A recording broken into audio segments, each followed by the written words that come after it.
നമസ്കാരം, എല്ലാവർക്കും സ്വാഗതം ഫലദീപികയിലേക്ക്.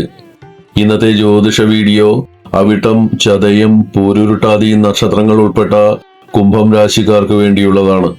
12 വർഷത്തിന് ശേഷം ദേവഗുരുവായ വ്യാഴം മിഥുനം രാശി വിട്ട് തന്റെ ഉച്ചരാശിയായ കർക്കിടകത്തിലേക്ക് പ്രവേശിക്കുന്നു. കുംഭം രാശിക്കാരെ സംബന്ധിച്ചിടത്തോളം ഈ രാശിമാറ്റം 6ാം ഭാവത്തിലാണ് സംഭവിക്കുന്നത്. ജ്യോതിഷത്തിൽ ഏറ്റവും ശുഭകരമായ ഗ്രഹമായി കണക്കാക്കുന്ന വ്യാഴം 12 വർഷങ്ങൾക്ക് ശേഷമാണ് തനിക്ക് ഏറ്റവും കൂടുതൽ ബലമുള്ള കർക്കിടകൻ രാശിയിലേക്ക് മാറുന്നത്. കുംഭം രാശിക്കാരെ സംബന്ധിച്ചിടത്തോളം 2026 ജൂൺ 2 മുതൽ 2026 ഒക്ടോബർ 31 വരെയുള്ള ഈ കാലയളവ് വളരെ പ്രധാനപ്പെട്ടതാണ്. ഈ സമയത്ത് വ്യാഴം നിങ്ങളുടെ രാശിയുടെ 6ാം ഭാവത്തിലാണ് നിൽക്കുന്നത്. സാധാരണയായി ജ്യോതിഷത്തിൽ 6ാം ഭാവം കടം, രോഗം, ശത്രുക്കൾ എന്നിവയെ സൂചിപ്പിക്കുന്നതിനാൽ ഇത് മോശമാണെന്ന് പലരും കരുതാറുണ്ട്. എന്നാൽ ഇവിടെ വ്യാഴം ഉച്ചസ്ഥനായി അഥവാ ഏറ്റവും ശക്തനായിട്ടാണ് വരുന്നത്. അതുകൊണ്ട് തന്നെ ഭയപ്പെടേണ്ട സാഹചര്യമില്ല. മറിച്ച് കടങ്ങൾ വീട്ടാനും രോഗങ്ങളിൽ നിന്ന് മോചനം നേടാനും ശത്രുക്കളെ പരാജയപ്പെടുത്താനും ഈ കരുത്തുള്ള വ്യാഴം നിങ്ങളെ സഹായിക്കും.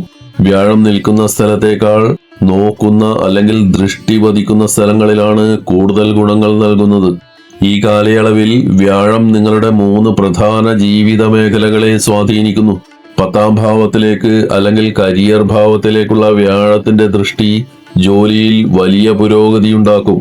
സ്ഥാനക്കയറ്റം, ശമ്പള വർധനവ് എന്നിവയ്ക്കും അംഗീകാരങ്ങൾ ലഭിക്കാനും ഇത് നല്ല സമയമാണ്. 2ാം ഭാവം സമ്പാദ്യത്തെയും കുടുംബത്തെയും സൂചിപ്പിക്കുന്നു. വ്യാഴം തന്റെ സ്വന്തം വീടായ മീനം രാശിയിലേക്ക് നോക്കുന്നതിനാൽ കുടുംബത്തിൽ സന്തോഷവും സമാധാനവും ഉണ്ടാകും. പണം സമ്പാദിക്കാനും പല്ല്, തൊണ്ട എന്നിവയുമായി ബന്ധപ്പെട്ട ആരോഗ്യ പ്രശ്നങ്ങൾ മാറാനും ഇത് സഹായിക്കും.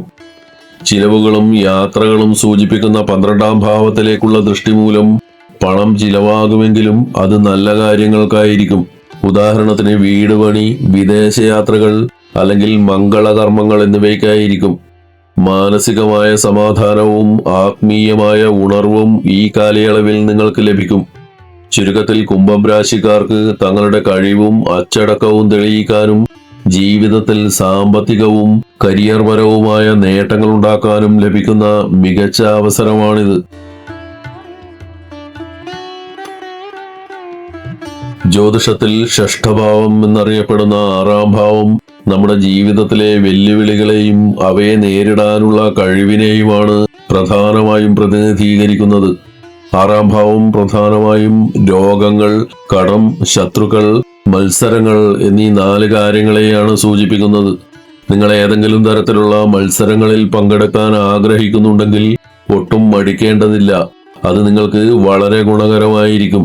കാരണം വ്യാഴം നിങ്ങളുടെ 6ാം ഭാവത്തിൽ ഏറ്റവും ശക്തമായ നിലയിൽ നിൽക്കുന്നതിനാൽ വിജയം നിങ്ങളെ തേടി വരാൻ സാധ്യത കൂടുതലാണ്. നിങ്ങളുടെ ലക്ഷ്യങ്ങൾ പൂർത്തീകരിക്കാൻ, അതായത് സ്വന്തമായി ഒരു ബിസിനസ് തുടങ്ങാനോ അല്ലെങ്കിൽ ഒരു വസ്തു വാങ്ങാനോ ഉള്ള പണം കണ്ടെത്താൻ ഈ സമയത്ത് നിങ്ങൾക്ക് ബാങ്ക് ലോണുകൾ ലഭിക്കാൻ സാധ്യതയുണ്ട്. ഈ കാലയളവിൽ നിങ്ങൾക്ക് ചില ശത്രുക്കൾ ഉണ്ടായേക്കാം. എന്നാൽ അത് കണ്ട് നിങ്ങൾ വിഷമിക്കേണ്ടതില്ല. സാധാരണയായി ശത്രുക്കൾ ഉണ്ടാകുന്നത് മോശമായ ഒരു കാര്യമായാണ് നാം കാണുന്നത്. എന്നാൽ ജ്യോതിഷപരമായി നോക്കിയാൽ നിങ്ങൾ ജീവിതത്തിൽ വലിയ വിജയങ്ങൾ നേടുകയും പേരും പ്രശസ്തിയും ലഭിക്കുകയും ചെയ്യുമ്പോഴാണ് ശത്രുക്കൾ ഉണ്ടാവുക. അതുകൊണ്ട് ശത്രുക്കളുടെ സാന്നിധ്യം നിങ്ങൾ വലിയ കാര്യങ്ങൾ ചെയ്യുന്നു എന്നതിന്റെ അടയാളമായി മാത്രം കാണുക. മാത്രമല്ല, ഈ ശത്രുക്കൾക്ക് നിങ്ങളെ നേരിട്ട് വന്ന് ദ്രോഹിക്കാനോ നിങ്ങളുടെ മുന്നിൽ വന്ന് നിൽക്കാനോ ഉള്ള കരുത്തുണ്ടാവില്ല. അതുകൊണ്ട് അവരെ കുറിച്ച് ഓർത്ത് നിങ്ങൾ ഭയപ്പെടുകയോ സങ്കടപ്പെടുകയോ ചെയ്യേണ്ടതില്ല. നമ്മുടെ ജീവിതത്തിലെ അച്ചടക്കവും ഇത്തരം വെല്ലുവിളികളെ നേരിടാനുള്ള കഴിവും നിങ്ങളെ പുതിയ ഉയരങ്ങളിലെത്തിക്കും. ജ്യോതിഷത്തിൽ 12ാം ഭാവം പ്രധാനമായും ചിലവുകളെയും ദൂരയാത്രകളെയുമാണ് സൂചിപ്പിക്കുന്നത്. സാധാരണയായി പണം ചിലവാകുന്നത് നമുക്ക് വിഷമമുണ്ടാകുന്ന കാര്യമാണ്. എന്നാൽ ഈ സമയത്ത് വ്യാഴത്തിന്റെ ദൃഷ്ടി 12ാം ഭാവത്തിൽ പതിക്കുന്നതിനാൽ നിങ്ങളുടെ പണം ചിലവാകുന്നത് നല്ല കാര്യങ്ങൾക്കായിരിക്കും. 2026 ജൂൺ 2 മുതൽ ഒക്ടോബർ 31 വരെ ഇത്തരം ചിലവുകൾക്ക് സാധ്യത കൂടുതലാണ്. കുട്ടികളുടെ വിവാഹം, പഠനം അല്ലെങ്കിൽ മറ്റാഘോഷങ്ങൾ എന്നിവയ്ക്കായി പണം ചിലവിടേണ്ടി വന്നേക്കാം. നിങ്ങളുടെ സ്വന്തം സന്തോഷത്തിനായുള്ള ആഘോഷങ്ങൾക്കോ പുതിയ കാര്യങ്ങൾ തുടങ്ങാനോ വലിയ തുക ചെലവാകാൻ സാധ്യതയുണ്ട്. ഒരു വശത്ത് വലിയ ചിലവുകൾ നടക്കുമ്പോൾ തന്നെ മറുവശത്ത് നിങ്ങൾക്ക് നല്ല ലാഭവും ധനവും വന്നു ചേരും. പണം കയ്യിൽ നിന്ന് പോകുന്നുണ്ടല്ലോ എന്നോർത്ത് നിങ്ങൾക്ക് വിഷമം തോന്നില്ല. മറിച്ച് ആ ചിലവുകൾ നടത്തുന്നതിലൂടെ നിങ്ങൾക്ക് വലിയ മാനസിക സംതൃപ്തിയും സമാധാനവും ലഭിക്കും. രണ്ടാമത്തെയും 11ാമത്തെയും ഭാവങ്ങൾക്ക് 12ാം ഭാവവുമായുള്ള ബന്ധം വരുന്നത് യാത്രകൾക്ക് വഴിയൊരുക്കുന്നു. തൊഴിൽപരമായോ അല്ലാതെയോ ഉള്ള വിദേശയാത്രകൾക്ക് ഈ സമയം വളരെ അനുയോജ്യമാണ്. തീർത്ഥാടന കേന്ദ്രങ്ങൾ സന്ദർശിക്കാനോ ആത്മീയമായ ഉണർവ് നൽകുന്ന യാത്രകൾക്കോ നിങ്ങൾ പണം ചിലവാക്കും.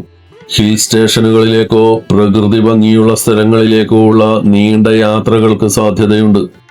ചുരുക്കത്തിൽ കയ്യിലുള്ള പണം ശരിയായ രീതിയിൽ വിനിയോഗിക്കുകയും യാത്രകളിലൂടെ ജീവിതത്തിൽ പുതിയ അറിവുകൾ നേടാനും കുംഭം രാശിക്കാർക്ക് ലഭിക്കുന്ന ഒരു സുവർണാവസരമാണിത്. ദീർഘനാളായി നിങ്ങളെ അലട്ടിയിരുന്ന ചില ശാരീരിക ബുദ്ധിമുട്ടുകളിൽ നിന്ന് മോചനം ലഭിക്കാൻ ഈ സമയം സഹായിക്കും. പല്ല്, തൊണ്ട, സൈനസ്, കണങ്കാൽ എന്നിവിടങ്ങളിൽ വേദനയോ അസ്വസ്ഥതകളോ ഉണ്ടായിരുന്നവർക്ക് ജൂൺ 2 ശേഷം കാര്യങ്ങൾ തനിയെ മെച്ചപ്പെടാൻ തുടങ്ങും.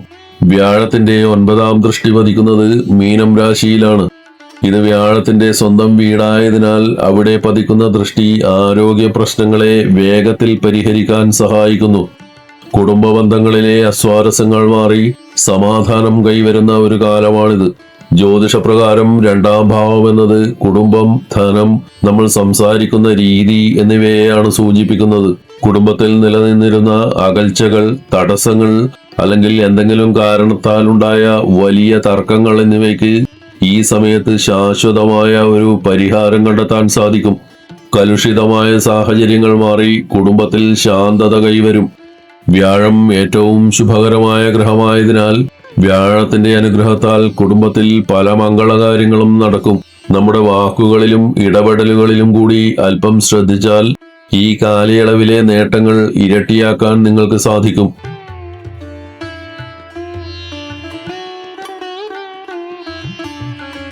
ജ്യോതിഷത്തിൽ 10ാം ഭാവം എന്നത് നമ്മുടെ തൊഴിലിനെയും സമൂഹത്തിലുള്ള സ്ഥാനത്തെയുമാണ് സൂചിപ്പിക്കുന്നത്. വ്യാഴത്തിന്റെ ശുഭകരമായ 5ാം ദൃഷ്ടി ഈ ഭാവത്തിൽ പതിക്കുന്നത് നിങ്ങളുടെ ഔദ്യോഗിക ജീവിതത്തിൽ വളരെയധികം ഗുണം ചെയ്യും. നിങ്ങൾ ചെയ്യുന്ന ജോലികളിൽ വലിയ പുരോഗതിയുണ്ടാകും. നിങ്ങളുടെ കഴിവും കഠിനാധ്വാനവും മറ്റുള്ളവർ തിരിച്ചറിയുകയും നിങ്ങളെ തേടി പ്രശംസകൾ എത്തുകയും ചെയ്യും. സമൂഹത്തിലും ജോലിസ്ഥലത്തും നിങ്ങളുടെ ആദരവ് വർദ്ധിക്കുന്ന ഒരു കാലഘട്ടമാണിത്. നിങ്ങളുടെ കരിയറിൽ നിന്ന് ലഭിക്കുന്ന വരുമാനത്തിൽ വലിയ വർധനവുണ്ടാകാൻ പോകുന്നു. ജോലിയിൽ പ്രമോഷൻ ലഭിക്കാനും അതുവഴി ശമ്പളം വർദ്ധിക്കാനും വലിയ സാധ്യതയുണ്ട്. സാമ്പത്തികമായി നിങ്ങളെ സഹായിക്കുന്ന പുതിയ അവസരങ്ങൾ ഈ സമയത്ത് വന്നു ചേരും. വ്യാഴത്തിന്റെ ദൃഷ്ടി ഒരേ സമയം നിങ്ങളുടെ 10ാം ഭാവത്തിലും 2ാം ഭാവത്തിലും 12ാം ഭാവത്തിലും പതിക്കുന്നുണ്ട്. 10ാം ഭാവം കരിയറിനെയും 2ാം ഭാവം ധനത്തെയും 12ാം ഭാവം ചിലവുകളെയും സൂചിപ്പിക്കുന്നു. ഇതിനർത്ഥം ജോലിയിലൂടെ പണം വരാനുള്ള വഴികൾ തെളിയുകയും വരുന്ന പണം നിങ്ങൾ ശരിയായ രീതിയിൽ ചിലവഴിക്കുകയും ചെയ്യുമെന്നാണ്. ചുരുക്കത്തിൽ കുംഭം രാശിക്കാർക്ക് തങ്ങളുടെ അച്ചടക്കത്തോടെയുള്ള പ്രവർത്തനം വഴി ജോലിയിൽ വലിയ ഉയരങ്ങൾ കീഴടക്കാനും സാമ്പത്തിക ഭദ്രത ഉറപ്പാക്കാനും സാധിക്കുന്ന ഒരു സുവർണകാലമാണിത്. ജ്യോതിഷത്തിൽ 12ാം ഭാവം എന്നത് കേവലം ചിലവുകളെ മാത്രമല്ല, നമ്മുടെ നിഗൂഢമായ ആത്മീയ ചിന്തകളെയും മോക്ഷത്തെയുമാണ് സൂചിപ്പിക്കുന്നത്. ഈ ഭാവത്തിലേക്ക് വ്യാഴത്തിന്റെ ദൃഷ്ടി പതിക്കുമ്പോൾ നിങ്ങളുടെ ജീവിതത്തിൽ ചില മാറ്റങ്ങൾ ഉണ്ടാകുന്നു. പുറം ലോകത്തെ ബഹളങ്ങളെക്കാൾ കൂടുതൽ നിങ്ങളുടെ ഉള്ളിലേക്ക് നോക്കാൻ നിങ്ങൾ താല്പര്യപ്പെടും. ഞാൻ ആരാണ്, ജീവിതത്തിന്റെ ലക്ഷ്യമെന്താണ് തുടങ്ങിയ ആഴത്തിലുള്ള ചിന്തകൾ നിങ്ങളിൽ ഉണ്ടായേക്കാം. ഭൗതികമായ നേട്ടങ്ങളെക്കാൾ മനസ്സിന്റെ ശാന്തിക്കായിരിക്കും നിങ്ങൾ മുൻഗണന നൽകുന്നത്. ഇത് നിങ്ങൾക്ക് വലിയ ആശ്വാസവും സമാധാനവും നൽകുന്ന ഒരു കാലഘട്ടമായിരിക്കും. മറ്റുള്ളവരുടെ കാര്യങ്ങളിൽ അല്ലെങ്കിൽ അനാവശ്യമായ തർക്കങ്ങളിൽ ഇടപെടാൻ കുംഭം രാശിക്കാർക്ക് ഈ സമയത്ത് വലിയ താല്പര്യം തോന്നില്ല. സമാധാനം കണ്ടെത്താനുള്ള വഴികൾ തേടിയായിരിക്കും നിങ്ങളുടെ യാത്ര. ഈ സമയത്ത് മനസ്സിന് സമാധാനം ലഭിക്കുമെങ്കിലും പണത്തിന്റെ കാര്യത്തിൽ അല്പം ജാഗ്രത പാലിക്കേണ്ടതുണ്ട്. അനാവശ്യമായ ചിലവുകൾ വരാൻ സാധ്യതയുള്ളതിനാൽ പണം എന്തിനു വേണ്ടി ചിലവാകുന്നു എന്നതിനെക്കുറിച്ച് കൃത്യമായ ധാരണയുണ്ടാകുന്നത് നല്ലതാണ്. ചില പ്രത്യേക തൊഴിൽ മേഖലകളിൽ പ്രവർത്തിക്കുന്ന കുംഭം രാശിക്കാർക്ക് ഈ സമയം സുവർണാവസരമാണ്. വിദേശ രാജ്യങ്ങളുമായി ബന്ധപ്പെട്ട ജോലികൾ ചെയ്യുന്നവർക്കും ഇമ്പോർട്ട് എക്സ്പോർട്ട് ബിസിനസ്സുകാർക്കും മികച്ച നേട്ടങ്ങൾ ലഭിക്കും. ആശുപത്രികൾ, ടൂർസ് ആൻഡ് ട്രാവൽസ് എന്നിവയുമായി ബന്ധപ്പെട്ട് പ്രവർത്തിക്കുന്നവർക്ക് ഈ സമയം ലാഭകരമായിരിക്കും. ആശയവിനിമയ രംഗത്തോ മാനേജ്മെന്റ് തസ്തികകളിലോ ഉള്ളവർക്ക് തങ്ങളുടെ കഴിവുകൾ തെളിയിക്കാൻ സാധിക്കും. ചുരുക്കത്തിൽ അനാവശ്യ ചെലവുകൾ കുറച്ച് ആത്മീയതയിലും ജോലിയിലും ശ്രദ്ധ കേന്ദ്രീകരിച്ചാൽ കുംഭം രാശിക്കാർക്ക് ഈ കാലയളവ് വലിയ അനുഗ്രഹമായി മാറും. ദേവഗുരുവായ വ്യാഴം കർക്കിടകൻ രാശിയിലേക്ക് മാറുന്ന ഈ കാലയളവ് കുംഭം രാശിക്കാർക്ക് കൂടുതൽ ഗുണകരമാക്കുന്നതിനായി ചെയ്യാവുന്ന ലളിതമായ പരിഹാരങ്ങളാണ് ഇനി പറയാൻ പോകുന്നത്. കുംഭം രാശിയുടെ അധിപൻ ശനിയായതുകൊണ്ട് ഈ ഗ്രഹത്തിന്റെ അനുഗ്രഹം തേടുന്നത് തടസ്സങ്ങൾ മാറാൻ സഹായിക്കും. ഇതിനായി ശനി സ്തോത്രം ദിവസവും 108 തവണ ജപിക്കുക. ഈ മന്ത്രം ജപിക്കുന്നത് വഴി ശനിദോഷങ്ങളിൽ നിന്ന് ആശ്വാസം ലഭിക്കുകയും ചെയ്യുന്ന കാര്യങ്ങളിൽ വിജയം കൈവരിക്കാനും സാധിക്കും. എല്ലാ ദിവസവും അതിരാവിലെ എഴുന്നേറ്റ് ദേവാധിദേവനായ മഹാദേവനെ സ്മരിക്കുക. ഓം നമഃശിവായ എന്ന പഞ്ചാക്ഷരി മന്ത്രം 108 തവണ ജപിക്കുക. മഹാദേവന്റെ ഈ ശക്തമായ മന്ത്രം ജപിക്കുന്നത് വഴി മനസ്സിന് ശാന്തിയും ജീവിതത്തിൽ സംരക്ഷണവും ലഭിക്കും. കുംഭം രാശിക്കാർക്കായുള്ള ഈ വീഡിയോ ഇവിടെ പൂർണ്ണമാകുന്നു. ഈ വിവരങ്ങൾ നിങ്ങൾക്ക് ഉപകാരപ്രദമായെങ്കിൽ വീഡിയോ ലൈക്ക് ചെയ്യുക, ഷെയർ ചെയ്യുക. കൂടുതൽ ജ്യോതിഷ അറിവുകൾക്കായി ഫലദീപിക സബ്സ്ക്രൈബ് ചെയ്യുക. എല്ലാവർക്കും നന്മകൾ ഉണ്ടാവട്ടെ. ഹരി ഓം.